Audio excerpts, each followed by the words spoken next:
በኢራን ላይ ያተኮረው የመካከለኛው ምስራቅ ጦርነት በአራተኛ ቀኑም በከፍተኛ ሁኔታ ቀጥሏል። ኢራን በእስራኤል ላይ ከምትሰነዝረው ጥቃት በተጨማሪ የአሜሪካ ወታደራዊ ካምፖች ይጎበኛቸዋል ባሏቸው የአረብ ሀገራት ላይ የሚሳኤልና የድሮን ናዳ እያዘነበች ትገኛለች። ምንም እንኳን አብዛኞቹ ጥቃቶች በጸረ ሚሳኤል መከላከያዎች ቢከሽፉም፣ ጥቂቶቹ ግን መከላከያዎችን ሰርገው በመግባት መጠነኛና ከባድ ጉዳት እያደረሱ መሆኑ ተዘግቧል። የአያቶላ አሊ ካሚኒ ግድያ እና አዳዲስ መረጃዎችን ስንመለከት ባለፈው ቅዳሜና እሁድ በእስራኤልና በአሜሪካ የተቀናጀ ጥቃት የተገደሉት የኢራኑ መንፈሳዊ መሪ አያቶላ አሊ ካሚኒን በተመለከተ ፋይናንሻል ታይምስ አዲስ መረጃ ይዞ ብቅ ብሏል። ዘገባው እንደሚያመለክተው እስራኤል ለግድያው ስኬት ለዓመታት የዘለቀ ጥብቅ ክትትልና የቴክኖሎጂ ጠለፋ ስታካሄድ ቆይታለች ሲል በዘገባው ላይ አካቷል። የእስራኤል የቴክኖሎጂ ጠላፊዎች በመሪው ዙሪያ ያሉ ሰዎችን፣ የመገናኛ ዘዴዎችን፣ የደህንነት ካሜራዎችና የሞባይል መስመሮችን በመጥለፍ የባለስልጣናቱና የዕለት እንቅስቃሴውን ምስጢራዊ ግንኙነቶችን ሲከታተሉ እንደነበር ገልጸዋል። ይህ የረጅም ጊዜ የደህንነት ዝግጅት ለጥቃቱ ስኬታማነት ወሳኝ ሚና ይጫወታል ሲሉ ተናግረዋል። የሊባኖስ ግንባርና የሂዝብ ተሳትፎ የሊባኖሱ ታጣቂ ቡድን ሂዝቡላህ ወደ እስራኤል ሮኬቶች መተኮስ መጀመሩን ተከትሎ እስራኤል በሊባኖስ አዲስ የውጊያ ግንባሮችን ከፍታለች።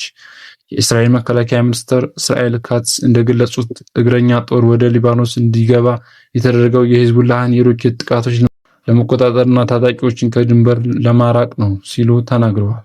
ሂዝቡላህ በበኩሉ የኢራን ጉዳይ የህልውና ጉዳይ ነው በሚል ለከባድ ፍልሚያ መዘጋጀቱን አስታውቋል። በተባበሩት መንግስታት ድርጅት መረጃ መሰረት በዚህ ውጊያ ምክንያት እስካሁን 30,000 የሚቆጠሩ የሊባኖስ ዜጎች ከመኖሪያ ቀያቸው ተፈናቅለዋል።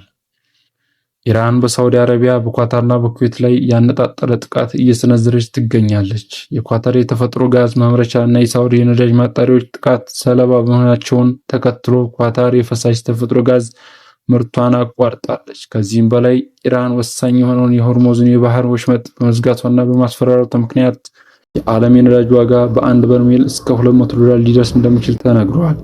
የአሜሪካ ማዕከላዊ ኮማንዶ የኢራንን የባህር ኃይል ለማዳከም ከፍተኛ ጥረት እያደረገ መሆኑን ገልጿል። ፕሬዚዳንት ትራምፕ የጦርነት ፍጻሜ የኢራን ሰላማዊ መንግስት ማፍረስ መሆን እንዳለበት በድጋሚ ገለጻ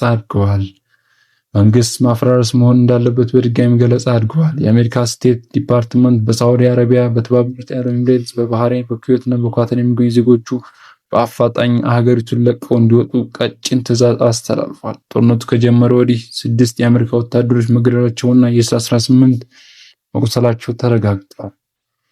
የእንግሊዝ ጠቅላይ ሚኒስትር ስታርመር ሀገራቸው በመንግስት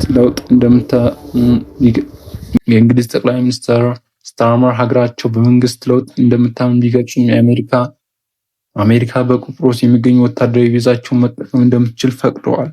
ፕሬዝዳንት ትራምፕ ግን የእንግሊዝን አቋም በመተቸት ጠንከር ያለ ምላሽ ሰጥተዋል።